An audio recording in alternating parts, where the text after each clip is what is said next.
अगर मैं आपसे कहूँ कि वो प्राचीन दुनिया जिसे हम सिर्फ जंगों, देवी देवताओं और बलिदानों की ज़मीन समझते हैं, वहीं से इंसानों ने पहली बार गोश्त छोड़ने की बातें भी की थीं। जी हाँ, बहुत पहले, जब न वेगन कैफ़े थे, न सोशल मीडिया पर मुहिम, फ़िलासफ़ा चुपचाप रोज़ा रखते थे, नफ्स की सफाई के लिए, रूह की तरक्की के लिए। आज चलिए उस भूली बिसरी तहज़ीब का दरवाज़ा खोलते हैं, जहाँ जानवरों के हक़, इंसान की खुदी और रूहानी परहेज़गारी एक ही रास्ते पर चलते थे। आजकल बहुत लोग गोश्त छोड़ रहे हैं, सेहत, माहौल, इंसानियत, सबकी फ़िक्र में। लेकिन अगर आपको लगता है ये कोई नया दौर है, तो ज़रा रुकिए। सदियों पहले, जब यूनानी और रोमी तहज़ीबें बुलंदी पर थीं, वहाँ एक पूरा रिवाज था, जिसमें गोश्त से परहेज़ एक रूहानी सफ़र का हिस्सा था।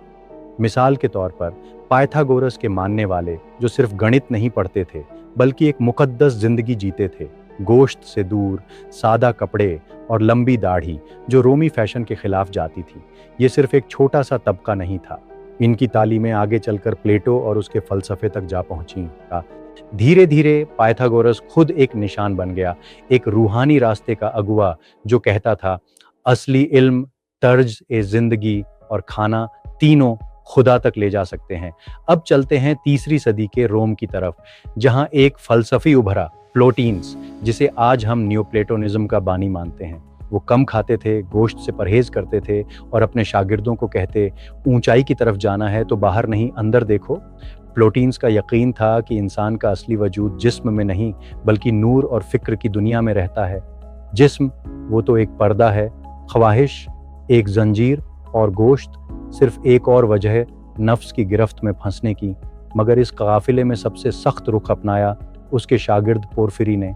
लेवेंट का रहने वाला, रोम में तालीम लेने वाला और रूह की पाकीज़गी के लिए खुद से भी लड़ने वाला। उसे डिप्रेशन भी था, मगर उससे भी बड़ी उसकी तलब थी साफ रूह और इलाही कुर्बत। उसने एक तहरीर लिखी, on abstinence from animal food, एक दोस्त के नाम जिसने वेजिटेरियन लाइफ छोड़ दी थी। मगर ये ख़त सिर्फ एक नसीहत नहीं था, ये एक तखरीब थी, सोच को, तहजीब को और इंसान के खाने के मफहूम को दोबारा गढ़ने की।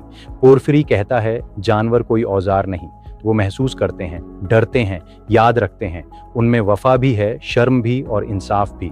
चींटियाँ, मधुमक्खियाँ, परिंदे, इवन वो कबूतर जिनके रिश्तों में वफादारी है, ये सब साबित करते हैं कि जानवरों में भी अखलाकी काबिलियत है।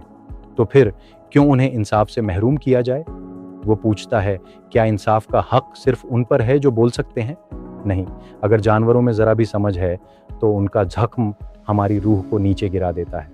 और फिर सवाल उठता है मज़हब का। यूनानी रोमी रिवाजों में जानवरों की कुर्बानी आम थी। होमर की शायरी से लेकर ओलंपिक त्योहारों तक कहीं ना कहीं खून बहाया ही जाता था। मगर पोरफिरी ने कहा, यह असली परंपरा नहीं थी, बल्कि बिगड़ाव था। उसका दावा था, असली इलाही हस्तियान, खुदा या रूहानी कव्वतें कभी भी गोश्त नहीं मांगती, वो मादी चीज़ों से ऊपर होती हैं। तो फिर असली इबादत क्या है? खामोशी में याद करना, तफक्कुर करना, खुद को पेश करना। और ये सारी बहस दो स्कूलों की टक्कर भी है, प्लॉटिनस और पोरफिरी जो अंदर झांकते हैं, आयम्ब्लिचस जो बाहर की रस्मों को ज़रूरी मानता है, थियर्जी यानी कि रूहानी रस्में और कुर्बानियाँ। लेकिन पोरफिरी कहता रहा, ना खून ना रिवायत, बस एक ही कुर्बानी चाहिए, अपना नफ्स।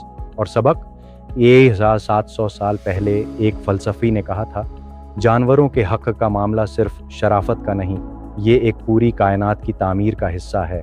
कैसे खाते हो, कैसे सोचते हो और कैसे जीते हो, यही तय करता है कि तुम खुदा के कितने करीब हो। शायद आज की बहसों के बीच किसी को पोरफिरी की वो सरगोशी फिर से सुननी चाहिए। अपने असली वजूद तक लौटना है तो खाना भी वैसा ही होगा जो रूह को पाक बनाए। मैं हूँ उमर। और अगर ये बातें आपको भी छू गई हों तो इस वीडियो को शेयर करें, लाइक करें, कमेंट करें और अगर हौसला दें तो पेट्रियन पर मेरा साथ दें। का साथ इतिहास सिर्फ जंगों और बादशाहों की कहानी नहीं, बल्कि आइडियाज़ की भी है जो हमारी ज़िंदगी को नया मोड़ दे सकती हैं। अगली मुलाकात तक सुकून, फ़िक्र और रोशन ख्यालों के साथ।